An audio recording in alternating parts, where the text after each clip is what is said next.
આપણે પ્રકૃતિમાં બેઠા છીએ તો કવિતા લખવાનું મન નથી થતું? તું કેમ કવિતા નથી લખતો ભાઈ? મેં તો કવિતાને પટાઈ જતી, એ મારો સાચો પ્રેમ હતો, મને છોડીને જતી રહી. અરે એમ નહીં, પ્રકૃતિના ખોળામાં બેસ્યા હોય ને તો હૃદયમાંથી કવિતા ફૂટવી જોઈએ અને શબ્દોમાં ઉતારવાની હોય. હા તો મારી બીજી એક્સ છે પ્રકૃતિ, હું એના ખોળામાં જ બેઠો તો ને કવિતા જોઈ ગઈ, છોડીને જતી રહી મને. ખબર નહીં આજકાલના યુવાનોનું શું થશે. પણ યાર સાચો પ્રેમ કર્યો હતો મેં પૂજાને. બે કેટલી છોકરીઓ છે?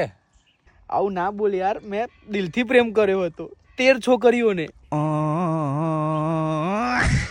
દેવદાસની પૂંછડી ઘરે જ રહેતા હોય તો તારા અંગાત બેહું એના કરતા હું મારી 14મી છે એના જોડે ના જાઉં. હા દિવ્યા, હું આવું છું. औरत का चक्कर बाबू भैया, औरत का चक्कर. કાળી 14 मावशीची गाणी. આ વાત તમને કોઈ જ નહીં કે એવી વાત આ વિડીયોમાં આપેલી છે. મારો 5 વર્ષનો અનુભવ કે શા માટે વિદેશમાં જઈને પણ લોકોને સુખ નથી મળતું એ બધું કીધું છે. મારી ગેરંટી છે કે વિદેશ વિશેના તમારા બધા ભ્રમ તૂટી જશે. આ આખો 8 મિનિટનો વિડીયો જોવા માટે નીચે આપેલી લિંક ઉપર ક્લિક કરો અને જોઈ નાખો.